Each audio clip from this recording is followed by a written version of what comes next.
अस्सलाम वालेकुम व्यूअर्स, विच पाकिस्तान का नया एपिसोड लिए मैं हूं आपका मेज़बान अब्दुर्रहमान। आइए डिस्कस करते हैं आज की दो इंटरेस्टिंग न्यूज़। खैर पख्तूनख्वा में ज़ेरे तामीर एक बड़े पन बिजली मंसूबे ने आम संगे मील अबूर किया है। इस मंसूबे के लिए दरिया कुनहार का रुख मोड़ दिया गया है। बालाकोट हाइड्रो पावर प्रोजेक्ट मुकम्मल होने के बाद 1 अरब 14 करोड़ बिजली के यूनिट्स पैदा किया करेगा, जो सस्ते होंगे और ये 18 लाख अफराद की बिजली की ज़रूरियात पूरी करेगा। क्या इसकी डिटेल्स हैं, ये मज़ीद तफसीलात आपको बताएंगे। जबकि आज की दूसरी खबर, पंजाब रेवेन्यू अथॉरिटी का दायरा इख्तियार 18 ज़िलों से बढ़ाकर पंजाब के 30 अजला तक कर दिया गया है। अब पंजाब के 30 अजला के अंदर होटल, शादी हाल, डॉक्टर्स, इंजीनियर्स, आर्किटेक्ट्स, वकील, इस तरह के लोग जो मुख्तलिफ सर्विसेज देते हैं वो टैक्स दिया करेंगे। ये बहुत अच्छी डेवलपमेंट है कि सूबे अपने यहाँ ज़्यादा आमदन कमाने वाले लोगों से टैक्स वसूल करें। इस खबर को प्रोग्राम के दूसरे हिस्से में डिस्कस करेंगे, लेकिन पहले चलते हैं आज की सबसे अहम खबर की तरफ। खैर पख्तूनख्वा में ज़ेरे तामीर एक बड़े पन बिजली मंसूबे ने अहम संग मील अबूर किया है। इस मंसूबे की तकमील के लिए दरकार दरिया कुनहार का रुख तब्दील कर दिया गया है। अब वहां पर डैम की बाकायदा कंस्ट्रक्शन का आगाज हो सकेगा। Balakot hydro power project 300 megawatt सलाहियत का है और यह मुकम्मल होकर 1 अरब 14 करोड़ बिजली के सस्ते यूनिट्स पैदा किया करेगा, जो कि 18 लाख अफराद के लिए काफ़ी होंगे। ये बालाकोट शहर से 29 किलोमीटर ऊपर बन रहा है। कागान वैली के अंदर जिला है मानसेरा। अब ये जो डैम है ये कोई 48 मीटर बुलंद होगा, 120 मीटर चौड़ा होगा और इसके अंदर 3.6 मिलियन क्यूबिक मीटर पानी ज़ख़ीरा किया जा सकेगा। इस मंसूबे के लिए खैर पख्तूनख्वा हुकूमत अपने वसाइल डाल रही है, जबकि इसके साथ साथ एशियन डेवलपमेंट बैंक और एशियन इंफ्रास्ट्रक्चर इन्वेस्टमेंट बैंक से लोन लिया गया है। ये सूबाई प्रोजेक्ट है। इस मंसूबे पर 2000 अफराद इस वक्त बरसे रोज़गार हैं और इस मंसूबे के अंदर कोई 3 मुख्तलिफ टरबाइंस लगेंगी, जो कि हर टरबाइन 100 मेगावाट की होगी। मजमूई तौर पर 300 मेगावाट ये मंसूबा जो है बिजली प्रोड्यूस करेगा।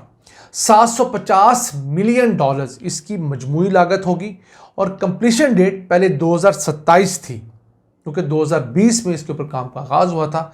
अब एक्सपेक्टेड ये है कि 2029-30 तक ये मुकम्मल होकर ऑपरेशन हो जाएगा। इस मंसूबे की वजह से खैर पख्तूनख्वा हुकूमत को सालाना 20 अरब रुपए की इजाफी आमदन होगी, क्योंकि ये प्रोजेक्ट पीडो का है, पख्तूनख्वा एनर्जी डेवलपमेंट ऑर्गेनाइजेशन। तो उसके तहत मुख्तलिफ प्रोजेक्ट्स जहाँ दीगर बन रहे हैं वो सूबाई हुकूमत के इनिशिएटिव है। अब दरिया कुनहार पे बनने वाला ये दूसरा बड़ा हाइड्रो पावर प्रोजेक्ट है। इससे पहले सुखी किनारी हाइड्रो पावर प्रोजेक्ट मुकम्मल हो चुका है। 884 मेगावाट उसकी बिजली पैदा करने की सलाहियत है।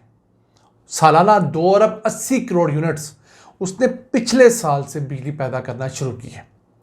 तो अब दरिया कुनहार को दूसरी मर्तबा डाइवर्ट किया गया है ताकि मेन जो रिवर है उसके ऊपर बंद बांधा जा सके। फिर टरबाइंस जो हैं वो पहाड़ के अंदर लगेंगी, उसके लिए पूरा इंफ्रास्ट्रक्चर जो है वो डेवलप किया जा सके।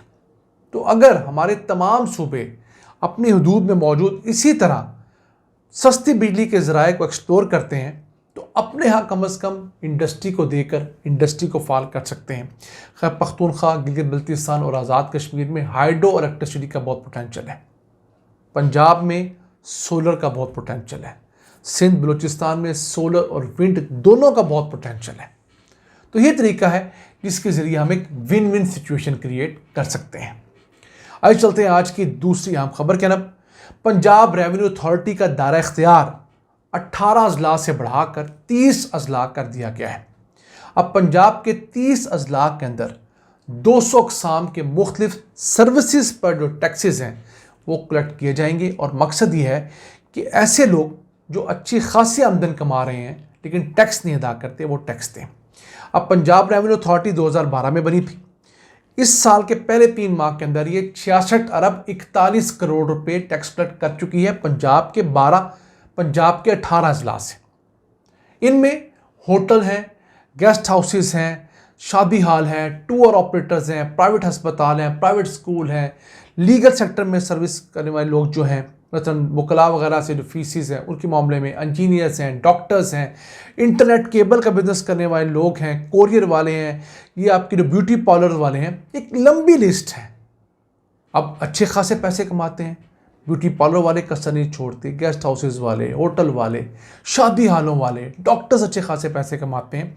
तो ये वो 200 मुख्तलिफ अक़साम की फील्ड्स में काम करने वाले लोग हैं जो खिदमात देते हैं। खिदमात पर टैक्स लेने का हक जो है वो हर सूबे का है। जैसे पंजाब ने अथॉरिटी बनाई है, इसी तरह KPRA खैर पख्तूनख्वा की अथॉरिटी है। सिंध का जो है वो एक रेवेन्यू का एक बोर्ड है, वो पैसे कलेक्ट करता है। बलूचिस्तान की भी बॉडी है। तो अब सूबे 18वीं तरमीम के बाद अपनी हदूद के अंदर ये टैक्स कलेक्ट कर रहे हैं। अभी भी पंजाब के 10 अजला ऐसे हैं जहाँ पर पंजाब रेवेन्यू अथॉरिटी का दायरा इख्तियार नहीं बढ़ाया गया। हो सकता है अगले साल तक बढ़ा दिया जाए। पिछले साल 12 अजला को ऐड किया गया था, इस साल मज़ीद 12 अजला को ऐड किया गया है। 130 मुख्तलिफ फील्ड्स के अंदर जॉब्स क्रिएट की गई हैं PRA के अंडर ही, और 19 मज़ीद सेक्टर्स ऐसे हैं जिसे अब ढूंढ लिया गया है जहाँ से टैक्स कलेक्ट हो सकता है।